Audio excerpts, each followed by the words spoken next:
दोस्तों जय हिंद जय भारत। मैं मदन लाल आज़ाद, संस्थापक संयोजक ठगी पीढ़ी जमाकर्ता परिवार और all India bike book taxi union, आज दिनांक 27 अगस्त 2022 को आपके समक्ष प्रस्तुत हूँ। राजधानी दिल्ली से कुछ खास सूचनाएं, खास समाचार आप सब तक पहुंचाने के लिए। दोस्तों जैसा कि आप सबको पता है कि 25 अगस्त 2022 से हमने मिशन भुगतान के तहत भारत यात्रा आरंभ कर दी है। 25 तारीख को मैं उत्तराखंड में था। कोटद्वार से लेकर देहरादून तक का सफ़र किया। देहरादून जाकर के हमने मुख्यमंत्री कार्यालय में उनके निवास पर जाकर के ज्ञापन दिया 26 तारीख को। और 26 को चूँकि मुझे आज दिल्ली काम था, दिल्ली आना था वापस, तो मैं दिल्ली आ गया था। तो रात को सीएम रेजिडेंस से हमारे जो उत्तर प्रदेश के उत्तराखंड के संयोजक हैं प्रभारी साहब सुखदेव शास्त्री जी, उनको कॉल आ गई कि आप कल शाम को 5 बजे मुख्यमंत्री जी से मुलाकात करने उनके आवास पर आ जाएं। मुख्यमंत्री जी आप लोगों से मिलना चाहते हैं। तो आज शाम 5 बजे हमारे सुखदेव शास्त्री जी, मुकेश क्रांतिकारी जी फौजी साहब और लक्ष्मी बिष्ट जी व अन्य साथी उत्तराखंड के माननीय मुख्यमंत्री जी से मुलाकात करेंगे। और मैं समझता हूं, जैसा कि कल उनके अफसरों ने आश्वासन दिया कि बर्ड्स एक्ट की अनुपालना उत्तराखंड में सुनिश्चित की जाएगी। बर्ड्स एक्ट के तहत तमाम ठग कंपनीज, ठग क्रेडिट कोऑपरेटिव सोसाइटीज़ के खिलाफ मुकदमे दर्ज होंगे और भुगतान के दावे एक्सेप्ट करेंगे सभी डीएम, और लोगों का जो भी पैसा है ठगी पीड़ित जमाकर्ता परिवारों का वो वापस किया जाएगा। हमने 4 मांगें मुख्यमंत्री जी के समक्ष रखी थी। पहली मांग थी हमारी, बर्ड्स एक्ट की अनुपालना सुनिश्चित की जाए, उस पर सहमति दिखाई।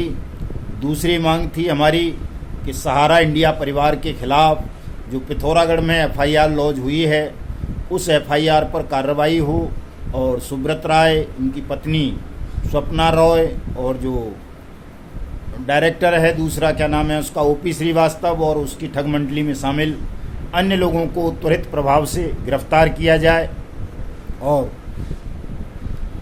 मोहिनी उपाध्याय जी, जिन्होंने ये एफआईआर लॉन्च कराई है पिथौरागढ़ कोतवाली में, उनको और उनके तमाम साथियों का भुगतान बर्ड्स एक्ट के तहत 180 कार्य दिवस में कराया जाए। दूसरी मांग ये थी दोस्तों। तीसरी मांग, बाइक बोट, हेलो टैक्सी और पल्स कंपनी की 3 एफआईआर कोतवाली कोटद्वार में पेंडिंग हैं, उन पर मुकदमा दर्ज किया जाए बर्ड्स एक्ट की धाराओं के साथ, और उनमें भी वही कार्रवाई की जाए जो सहारा इंडिया के मामले में हमने मांग रखी है सीएम साहब के सामने। चौथी, चूँकि उत्तराखंड को देवभूमि कहा जाता है, तो देवभूमि तो एक ठगमुक्त बेईमान रहित राज्य होना चाहिए। तो वही मांग थी कि देवभूमि को हम ठगमुक्त बेईमान रहित राज्य के रूप में स्थापित करना चाहते हैं। इसलिए तमाम चौकियों में, थानों में, डीएम ऑफिसों में, एसपी ऑफिस में और तमाम सरकारी दफ्तरों में बर्ड्स एक्ट के बोर्ड लगाए जाएं, ताकि लोगों को पता चल सके कि अनियमित जमा योजनाएं पाबंदी कानून 2019 उत्तराखंड में लागू हो चुका है, और यहाँ कोई किसी के साथ ठगी करेगा, छल करेगा, धोखाधड़ी करेगा तो वो बच नहीं पाएगा, उसको आजीवन कैद तक होगी, और जो ठगी पीड़ित होंगे उनका पैसा उनको वापस दिलाया जाएगा। दोस्तों मिशन भुगतान भारत यात्रा का शुभारंभ बहुत अच्छा रहा। बाइक बोट हेलो टैक्सी के पीड़ित वहाँ पर इकट्ठे हुए, सहारा इंडिया परिवार से जो ठगी पीड़ित हुए हैं वो थे वहाँ पर, पीएसीएल के साथी थे और समृद्धा जीवन के साथी थे, और भी 1-2 कंपनियों के साथी आए थे। उत्तराखंड के साथियों ने बड़ी मेहनत के साथ, समर्पण के साथ कार्यक्रम को सफल बनाया और बड़ा आदर सत्कार, सम्मान दिया, प्रेम दिया। 2 दिन की यात्रा का पता ही नहीं चला कि कैसे पहाड़ों में 2 दिन गुजर गए। मैं उन सब का आभार व्यक्त करता हूं, चाहे मुकेश भाई हों, सुखदेव शास्त्री जी हों, लक्ष्मी जी हों, बलवीर बिष्ट जी हों, मोहन राम जी हों, मंगल सिंह जी हों, जाकिर भाई हों, या डॉक्टर साहब हों, हमारे प्रमोद रावत जी हों, या दूसरे विनोद आर्या साहब हों या और तमाम साथी, सबके नाम मुझे याद नहीं हैं। कुछ बिजनौर के साथी आए थे, नजीबाबाद के साथी वहाँ आए थे। उन सबका भी मैं आभार व्यक्त करता हूँ, अभिनंदन करता हूँ कि तमाम साथी जैसे जैसे जिस जिस राज्य में हमारी भारत यात्रा शुरू होगी, आएगी, वहाँ इसी तरह से तमाम साथी एकजुट होकर के वहाँ के एसडीएम को, डीएम्स को, पुलिस अधिकारियों को और चीफ मिनिस्टर्स को सब मिल कर के ज्ञापन सौंपेंगे, प्रतिवेदन देंगे और उनसे सीधी सीधी जो मांग होगी यही होगी कि बट्स एक्ट की अनुपालना सुनिश्चित हो। तमाम राज्यों में बट्स एक्ट के तहत तमाम ठगी पीड़ितों का भुगतान सुनिश्चित किया जाए और जो ठग खुली हवा में सांस ले रहे हैं उन तमाम ठगों को जेल के सींचों के पीछे कैद किया जाए। साथियों, दोस्तों, अब अगला पड़ाव मेरा उत्तर प्रदेश में होगा। 4 सितंबर को भगवान श्री कृष्ण की जन्मभूमि मथुरा से उत्तर प्रदेश की यात्रा शुरू करेंगे और निश्चित रूप से उत्तर प्रदेश में भी जो उत्तराखंड में किया है या होने जा रहा है वही उत्तर प्रदेश में भी होगा। बट्स एक्ट की अनुपालना सुनिश्चित होगी, तमाम साथियों का भुगतान सुनिश्चित करवाया जाएगा, किसी को भी तनाव लेने की आवश्यकता नहीं है। दोस्तों, उत्तर प्रदेश के बाद मध्य प्रदेश में जाना है। दोस्तों, 16 सितंबर के बाद मध्य प्रदेश का कार्यक्रम तय कर लेंगे। चूँकि उत्तर प्रदेश बड़ा राज्य है, कई जगहों पर जाना है तो वहाँ थोड़ा ज़्यादा समय देंगे, मध्य प्रदेश में भी ज़्यादा समय देंगे। उसके बाद राजस्थान का दौरा रखेंगे, राजस्थान में भी अधिक समय देंगे। और ये हरियाणा, हिमाचल, पंजाब, जम्मू कश्मीर, ये तो 2-2 दिन का ही समय हम देंगे। इनमें तो जो साथी बुलाना चाहते हैं वो अपना कार्यक्रम बता दें, हमको फ़ोन कर लें, 2 दिन पहले बता दें। हम हरियाणा, पंजाब, हिमाचल और जम्मू कश्मीर, इन चारों राज्यों में 2-2 दिन का समय मिशन भुगतान भारत यात्रा के तहत दे देंगे। बाकी फिर बिहार, छत्तीसगढ़, झारखंड, कर्नाटक, उड़ीसा, वेस्ट बंगाल, महाराष्ट्र, गुजरात, पूर्वोत्तर के राज्य, दक्षिण भारत के राज्य जैसे तेलंगाना, आंध्र प्रदेश वगैरह हो गए, इन सब में भी जाना है। और 2-2, 4-4 दिन जहाँ भी जैसा भी होगा हम लगाएंगे, पूरे देश को जगाएंगे, उन्हें बट्स एक्ट 2019 के विषय में अवेयर करेंगे और पूरे देश के हर राज्य में बट्स एक्ट 2019 को लागू करवा के तमाम ठगी पीड़े जमाकर्ताओं का भुगतान सुनिश्चित कराएंगे। वो ठगी पीड़े जमाकर्ता भले ही Bike Bot, Hello Taxi, Top Ride, Science City, Catchy Pixel, Future Maker, Radha Madhav Corporation Limited, Blue Fox Motion, Sahara India, Sahara Credit, Saharayan Multipurpose, क्यूसॉप, PACL, Pearls, Adarsh Credit Cooperative Society, Trinity Multi State Credit Cooperative Society, Samruddha Jeevan, Vishwamitra, HBN, किम, कैमुना, GCA और आपका संजीवनी, नवजीवन, आपेश्वर, Kheteshwar, Dhokeshwar, BFC, Togo Retail Marketing Private Limited या इससे जुड़ी हुई जो अन्य 10-15 कंपनियां हैं, ALC वगैरह जितनी भी, उन सब के एवरग्रीन, NMM, हीरा गोल्ड और आपका रामेल, प्रयाग, प्रिया परिवार, श्योरगेन, ये जितनी भी हमारा वाहन, हमारी सवारी, हेलो राइड, गो बाइक, गो वे, JCB और जितनी भी इस तरह की ठग कंपनीज या ठग क्रेडिट कोऑपरेटिव सोसाइटीज़ हैं, सभी के विक्टिम्स को, सभी के पीड़ितों को न्याय दिलाना हमारा उद्देश्य है। जल्दी से जल्दी सबका भुगतान हो, इसके लिए मिशन भुगतान भारत यात्रा आरंभ की गई है। चूँकि दोस्तों, सबसे पहले आप सबको एकजुट करना, जागरूक करना बहुत ज़रूरी है। मैं समझता हूँ जिस दिन आप एकजुट हो गए, जागरूक हो गए, उस दिन यही सब सरकारें होंगी, यही शासन होगा, यही प्रशासन होगा, यही अदालतें होंगी और ये सब आपका भुगतान करना आरंभ कर देंगी। अभी तक चूँकि आप एकजुट नहीं हैं, जागरूक नहीं हैं, आपको कानून के विषय में नहीं पता है, आपको अपने अधिकारों के विषय में नहीं पता है, इसलिए ये शासन प्रशासन आपकी उपेक्षा कर देता है। उत्तराखंड मेरे लिए बिल्कुल नया राज्य था, मैं भी आपके जैसा ही सामान्य मनुष्य हूँ, कोई विशेष VIP नहीं हूँ, कोई सरकारी पद पर नहीं हूँ, कोई देवी देवता नहीं हूँ, लेकिन उसके बावजूद भी न मुझे वहाँ कोई भय लगा न कुछ लगा। मैंने वहाँ पुलिस अफसरों से बात की, प्रशासनिक अफसरों से बात की, मुख्यमंत्री जी के तमाम अधिकारियों से बात की, उनको लिखवाया, खुल के बात की, सबकी बात समझ में आई, सबने मान लिया कि सब बिल्कुल न्यायपूर्ण बातें हैं, न्यायपूर्ण मांग है और ये अवश्य ही पूरी की जाएगी, सबका भुगतान शासन सुनिश्चित करेगा।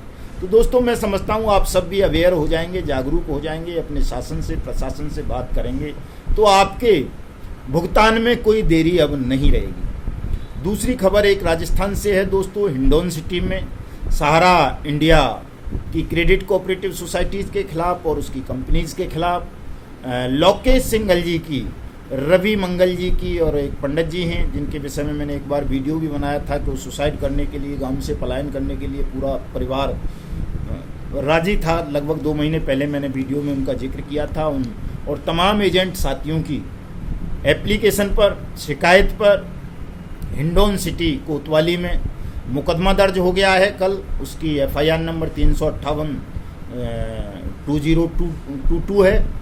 ये एक बड़ी खबर है। जो लोग ये कहते हैं कि साहब सहारा इंडिया के खिलाफ मुकदमे दर्ज नहीं हो सकते कहीं, वो देख लें, हो गया है, कल ही हुआ है। उससे पहले भी 2-3 मुकदमे दर्ज हुए हैं और बाकी साथियों के भी होंगे। जो भी अप्लाई करेंगे, आवेदन करेंगे, उनके मुकदमे दर्ज होंगे। दोस्तों, ऐसा नहीं है, आप लोग मांग करेंगे तो अवश्य ही मुकदमे दर्ज होंगे। एक और बहुत बड़ी खबर साथियों आज की, आपको प्रसन्न होना चाहिए और ये एक नजीर है। ये खबर तमिलनाडु के कोयम्बटूर में ठगी और धोखाधड़ी के मामले में एक कंपनी थी, पाजी मार्केटिंग कंपनी के नाम से ग्रुप ऑफ कंपनीज थी, 3-4 कंपनी थी। पोंजी स्कीम चलाकर इन्होंने लोगों से करीब करीब 870 करोड़ रुपए की ठगी की। ये मामला तमिलनाडु हाई कोर्ट के आदेश पर CBI के हवाले हुआ और कल इसमें फैसला आ गया। और इतना ज़बरदस्त फैसला आया है दोस्तों कि 2 ठगों को, जो इसको चलाने वाले डायरेक्टर थे कंपनीज को, एक का नाम था मोहन राव और दूसरे का नाम था कमलावली, दोनों को 27 साल की सजा हुई है। उम्र कैद से भी ज़्यादा की। उम्र कैद 10 साल से ऊपर वाली सजा को उम्र कैद बोल देते हैं, लेकिन ये 27 साल 27 ईयर्स बामशक्कत कैद और 43 करोड़, दोनों पर अलग अलग 43 करोड़ रुपए का भारी जुर्माना ठोका गया है दोस्तों। तो आप लोगों के लिए ये एक विजय का प्रतीक है कि आप लोग जैसे जैसे जागते जाएंगे वैसे वैसे अदालतें भी जागेंगी, शासन जागेगा, प्रशासन जागेगा और आपकी जो ये समस्या दशकों से लंबित है, जो भुगतान आपका नहीं हो रहा है, वो अविलंब आरंभ होना शुरू हो जाएगा। कोई साथी इस झांसे में ना आए, जैसा कि बहुत सारे लोग कहते हैं कि साहब सुप्रीम कोर्ट ने सहारा इंडिया के खिलाफ कानूनी कार्रवाई करने पर पाबंदी लगा रखी है या PICL के खिलाफ कानूनी कार्रवाई करने पर पाबंदी लगा रखी है। कोई प्रतिबंध किसी सुप्रीम कोर्ट का या हाई कोर्ट का नहीं है, ऐसा आदेश हो भी नहीं सकता किसी का। आप तमाम लोग, चाहे PACL के विक्टिम हैं, चाहे सहारा इंडिया परिवार से जुड़ी किसी क्रेडिट कोऑपरेटिव सोसाइटी के या किसी और के, आदर्श वगैरह के, जिसके भी हैं, आपको अपनी अपनी FIR अपने अपने लोकल थानों में अवश्य डालनी चाहिए। सबके मुकदमे दर्ज होंगे। बट्स एक्ट के तहत FIR डालिए। तमाम लोग सब अपने अपने भुगतान के दावे अपने अपने जिलाधिकारियों के यहाँ करें, चूँकि जिलाधिकारी ही जो राज्य के लोकल एक्ट हैं, जमाकर्ताओं के हित संरक्षण अधिनियम, वो और बट्स एक्ट, इसमें राज्य जिलाधिकारी ही कंपिटेंट अथॉरिटी हैं। वो आपका आवेदन स्वीकार करेंगे, आपका पैसा दिलाएंगे। निर्भीक होकर के आवेदन करें। एक आदमी को अगर वो बहला फुसला करके कोई भगा देते हैं तो 10-10, 20-20, 30-30 लोग जाइए इकट्ठे होकर के, हमें बुलाइए, हम आएंगे, हम करवाएंगे। अम्बाला में होने शुरू हो गए, दिल्ली में होने शुरू हो गए बट्स एक्ट में भुगतान के आवेदन, उत्तराखंड में हो गए दोस्तों, और उत्तर प्रदेश में अब हो जाएंगे। 4 सितंबर को जैसे ही मेरा पदार्पण होगा उत्तर प्रदेश में, मैं करवा दूंगा। ये निश्चित है, तय है। इसलिए किसी साथी को बिल्कुल भी घबराने की, तनाव लेने की और डरने की आवश्यकता नहीं है।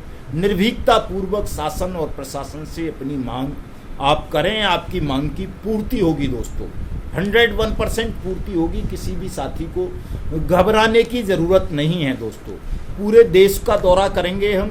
हमारे कुछ साथियों का सुझाव ये है कि साहब जल्दी ही 2 अक्टूबर, थोड़ा जल्दी तारीख है, तो 2 अक्टूबर के बाद ये समझ लीजिए, मतलब अक्टूबर के लास्ट वीक में एक बड़ा सत्याग्रह हम लोग दिल्ली में आयोजित कर लेते हैं, जिसमें लाखों की तादाद में जमाकर्ता और अभिकर्ता साथी एकजुट हों, इकट्ठे हों और विस्तृत रूप से प्रधानमंत्री से चर्चा करें। जब तक प्रधानमंत्री चर्चा के लिए तैयार ना हो जाएं, तब तक उस सत्याग्रह को खत्म ना किया जाए।